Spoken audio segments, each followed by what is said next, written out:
Hello once again everyone.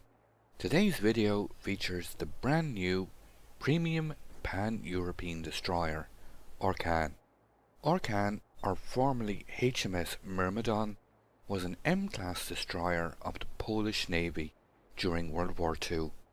The name translates as windstorm or hurricane in English. She was hit and sunk by an acoustic homing torpedo fired by the German submarine U-378 on the 8th of October 1943. Let's hope that is not to be her fate in World of Warships. Orkan enters the pan-EU line at Tier VIII, which is quite a competitive tier for destroyers, one of which being the Royal Navy HMS Lightning. I mention the Lightning because of the many similarities to be found with Orkan. But before we take a deeper dive into Orkan's stats and characteristics, let's take a look at the builds and captain skills I'm using in this video, so you have a better understanding of how Orkan performs and the reasoning why I set up the build this way. There are two different builds I've been using with the Swedish or pan-EU line. Actually, I should refrain from using the term Swedish DD for the rest of this video, as the Orkan is designated a Polish destroyer. Enemy Öland is spotted. Instantly open fire. I have already activated my radar, force him into firing, which he has done. He is falling back and taking some additional fire from ships in the rear. The radar can be quite good for triggering targets into shooting when they really want to disengage. He does have issues turning his turrets, so I'm able to rain down fire on him as he retreats. He does get undetected though. Pretty good trade-off damage wise. The build I showed first is the one I'm using in this game, and is what I would recommend for first time or less experienced players. It's still a very strong build, allowing the Orkan to perform very well to her strengths, and is set up for the long game, with max amount of repair parties and radar charges. The second build, or what I would call an RPF, or DD Hunter build, can be seen here, which is also extremely viable, and those with more experience in destroyers will immediately recognize the strength of radiolocation and the combat options it provides. Both are very strong, viable builds. I leave it up to your own discretion to play, test and find the one that suits your own playstyle the best. When it comes to survivability, I've found the Orkan to be quite resilient.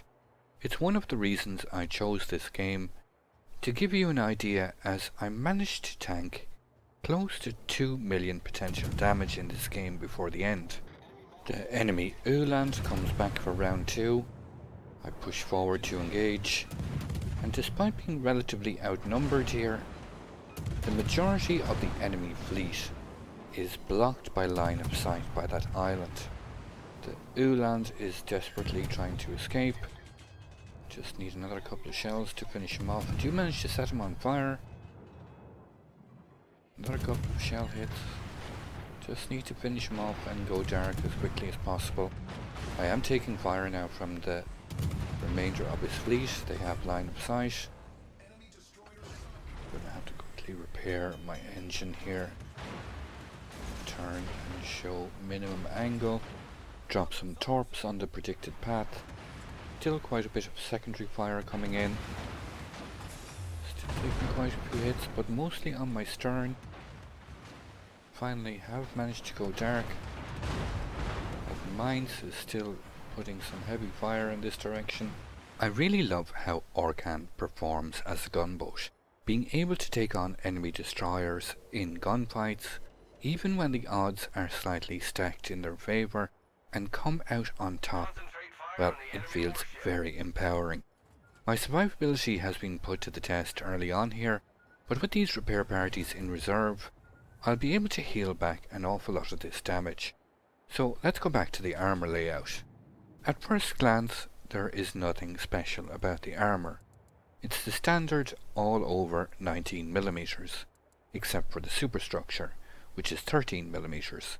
as you can see here from the simple screenshot of the armour layout in port.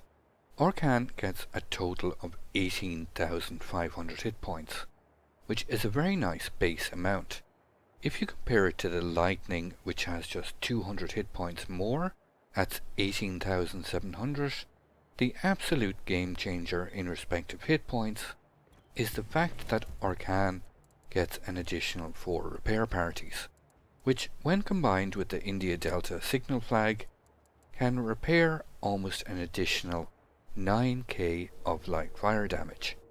If you make a direct comparison with its EU Tech Tree member, the Öland, which is also a very strong destroyer, the base HP of the Orkan is higher, but Öland's repair party can repair slightly more light damage, and you still come out on virtually the same numbers. It all boils down to careful management of these repair parties will simply allow you to stay in the game much longer, and in most cases the longer a game goes on, the more effective destroyers can become. I'm attempting a narrow spread on that Mainz, but I do suspect he will have Hydro running. But he's the most valid target at the moment, and the rest are just simply too angled. Some of my battleships are feeling inspired and charging down the channel, while this flank is being completely overrun. You can't control what others are doing, so it's up to you to do the best with the tools at hand. Fortunately enough, Orkan gives you plenty to work with. I've already covered how tough Orkan can be, but can she pack a punch? And on that subject we come to the main guns. Here the comparison with the Lightning once again springs to mind, because these guns are very good indeed. Orkan gets 3x2 120mm turrets, 2 in the front and 1 at the rear, with a 4-second reload time, fully augmented by the fact all 3 turrets can rotate 360 degrees, capable of turning 180 degrees in just 9 seconds. Basically a brawler's dream. Even when you are forced to turn during gunfights, you can still keep your guns relatively quickly on target. Orkan gets a max firing range of 11.6 kilometers. The high explosive rounds have a very decent fire chance when utilizing all the signal flags of 10%, and when you get flat broadsides, the AP is quite workable, as I'll demonstrate later in the video. The gun ballistics are not bad, with a shell speed of 774 meters per second for both high explosive and armor piercing rounds. Orkan has something in her arsenal that I believe is quite unique in the game at the moment, and that is it's capable of stealth firing its one secondary gun. I must admit I did mess around with this. If you use the skill Advanced Firing Training, you can extend the firing range of this one secondary gun of 102mm out as far as 6.3 kilometers. With a detection range of 5.9 kilometers, it gives you a 400 meter window to fire from stealth at locked targets. I had this grand picture in my mind of trolling enemy destroyers by firing at them from stealth, and while I did pull it off, it's unfortunately a complete waste of time. Not only is this one secondary gun very inaccurate, but only has 17mm of penetration, meaning you have to land a shell directly on the superstructure to have any hope of doing damage, or be lucky enough to start a fire. I cannot fathom why on earth Wargaming have done this. I would have much sooner seen this basically useless gun replaced with some more AA defense, or at least something useful. Luckily, it doesn't hold the ship back in any way. It's just one of those strange things one uncovers while playing and testing a ship, but it really does strike me as a very peculiar decision to add it. Moving on to the torpedo armament, Orkan gets a rating of just 11, with one X4 launcher. Destroyers with only one launcher are always that little bit more difficult to get reliable torpedo hits and flooding damage with. It's not just the reduced number of torpedoes, one can put in the water simultaneously, but it's the ability to cover bigger areas. Not just the projected path, but also additional spreads to cover predicted maneuvers on the part of the intended target. And you also lose the ability to stagger your torpedo drops. Being intrinsically a gunboat, you will be taking a lot of incoming fire, and it only takes one shell to knock out your complete torpedo offence, and one lucky shell to destroy it completely. With that being said, these torpedoes are still very good. With a very functional range of 12 kilometers, it allows you to hover at the edge of even long-range radar at top tiers, and still land hits due to the very nice torpedo speed of 76 knots. If you are familiar with the Öland, they are the exact same with a very fast reload time of only 70 seconds, and capable of inflicting a max damage of 10,700.